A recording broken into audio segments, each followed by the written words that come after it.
Hey, welcome back to another video. So recently I received a comment on one of my YouTube video. It asked me everything I wish I had known before quitting my job, working remotely full time, or traveling while staying productive, managing my finances on the road, and even about my gear setup. Honestly, these are the questions I would have paid to get answers for. So today I am dedicating this whole video to unpacking each questions step by step, and let's dive right into it.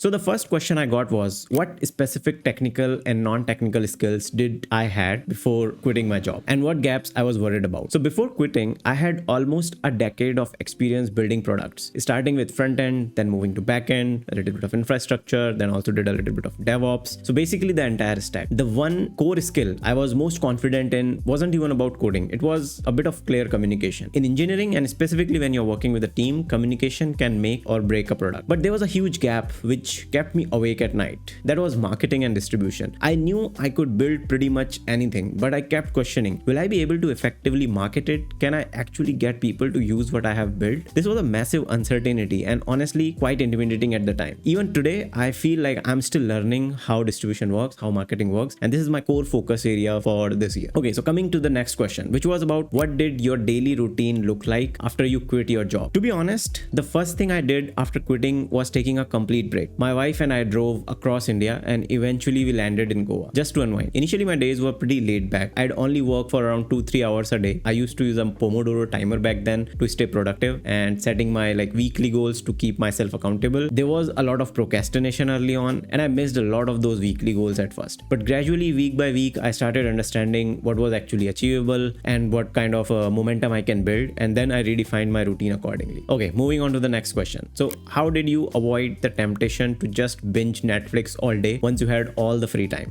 This is one of my favorite questions. Honestly, there were two main things kept me in check. First was, well, the reality check that I have no paycheck. It's pretty scary feeling when you suddenly don't have that monthly safety net anymore. And the second thing was, and this might sound a bit cliche, but coding and building products genuinely excites me more than Netflix ever could. For me, creating something from scratch, bringing ideas to life, it's like my version of entertainment. So yeah, choosing between Netflix and building cool stuff was never really a tough decision for me. But there was other distractions. It was not like binging Netflix. There were distractions like just learning things, just finding news online, or reading about tech. These were my kind of procrastination which I got into. And even like going after every shiny object or any shiny idea, that was my form of procrastination. I still deal with these things. Okay, moving on to the next one. What accountability system or productivity tool did you use to keep yourself disciplined? Very good question. Honestly, staying productive on your own is tough. So I had to build multiple accountability systems. First was a daily chat with my close friends and family where I'd share exactly what I was working on. I also started journaling every day using habit trackers like Checkly as an iOS app. There was HabitKit, an iOS app, to keep an eye on my routines, how my weeks are looking like. And I was also regularly posting updates on X. And although these YouTube videos, they are another layer of accountability because publicly sharing my progress pushes me to actually follow through. It's all psychological, but trust me, it works wonders. Okay, the next one is, what does your mobile office setup look like when you are traveling and working remotely? Basically, my setup on the move is pretty minimal, but very effective. I carry my trusty M3 MacBook Air. It's super lightweight and handles everything, all the projects which I work on. For recording, I use a DJI mic, and in home I use this one, but when I'm traveling, I use a DJI mic. Then there is my iPhone, which is my core camera when I'm traveling outside.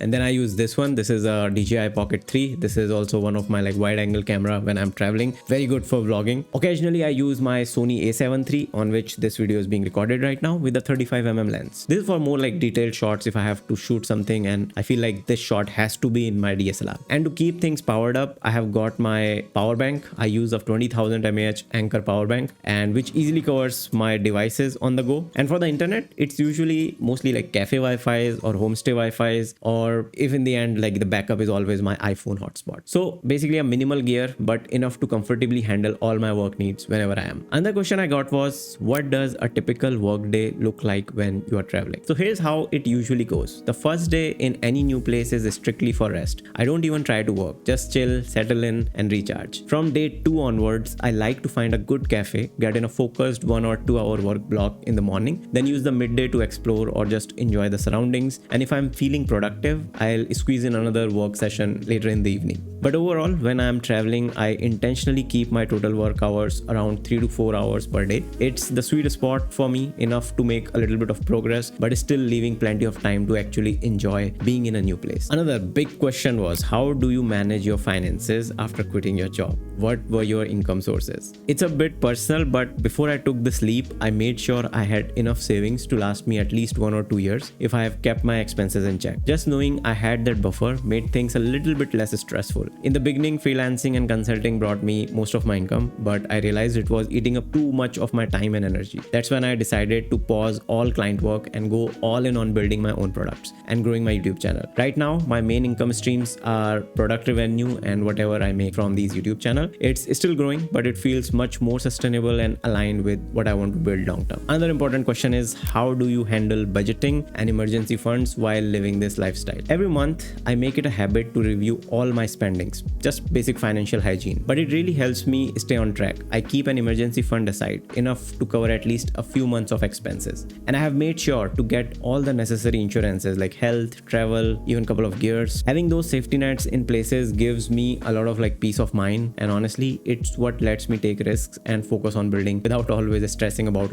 what if. Another question was, how do you pick your next travel destination when you are working remotely? Decision making is pretty simple. First, I check the season and weather. I need sun and blue skies, not endless clouds or cold. Next, I always look for places with reliable internet and good safety reviews, because that's a little bit non-negotiable for me, even when I'm on to remote work. The vibe matters too. I love quiet, peaceful spots with beautiful nature views, because those are the places where I feel most productive and recharged. Overcrowded tourist hotspots, I usually skip them. For me, it's all about finding places where I can both get a little bit of work done and actually enjoy my surrounding. A lot of people also ask me is, how do you balance being away from family with all this travel and work? And this was very unique question to me when someone put it out that way, and I started thinking about it. So for me, staying connected is a priority, with family. I make it a point to call my family almost every day just to catch up and let them know what's going on in my life. I'm also super clear about my whereabouts. If I'm heading somewhere with poor connectivity, I'll always let them know in advance so they don't worry about it. And when it comes to emergencies, I know I can be back home within 4 to 5 hours if needed. Living in India, that's usually manageable from I think almost anywhere.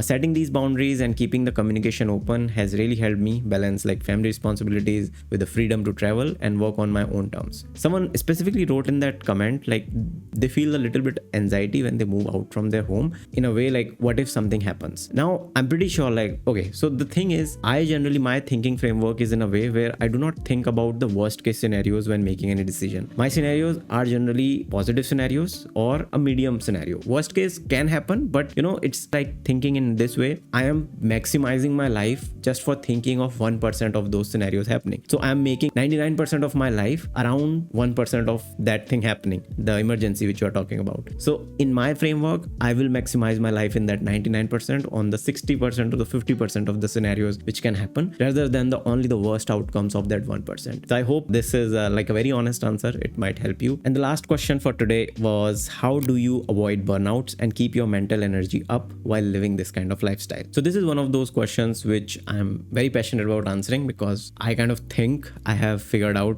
a little bit about burnouts. So burnout is definitely real, especially when you are juggling travel, indie projects, or anything mentally hard, which doesn't look taxing in physical world, but it's taxing mentally to you. For me, daily meditations, just those 20 minutes every day, has been a total game changer. Whenever I feel triggered or anxious, I use these tricks of also counting back from 25. So this is called as mindfulness, where you just start reciting back from 25. Regular workouts also help me burn off physical energy and clear my head. Plus, I make time for things that spark joy in my life, like photography, listening to music, staying connected with friends and family. And honestly, if I notice my sleep is off for a couple of days, that's my big warning sign, that I need to pause, recalibrate, and maybe take things a little bit slower, because not getting good sleep, good quality sleep, is body's first signal that something is not right in terms of your mental health or in your physical health. Either if you are sleeping too much or if you're sleeping too less, these both are the first signals your body can give to you. So there you go. Those are the honest answers to the questions I got. Hopefully this gives you a much clearer and more realistic idea of what life is actually like after quitting your job or maybe working remotely. So if you found this helpful, please hit that subscribe button and drop your own questions or thoughts in the comments below. I'll see you in the next one. Until then, bye-bye.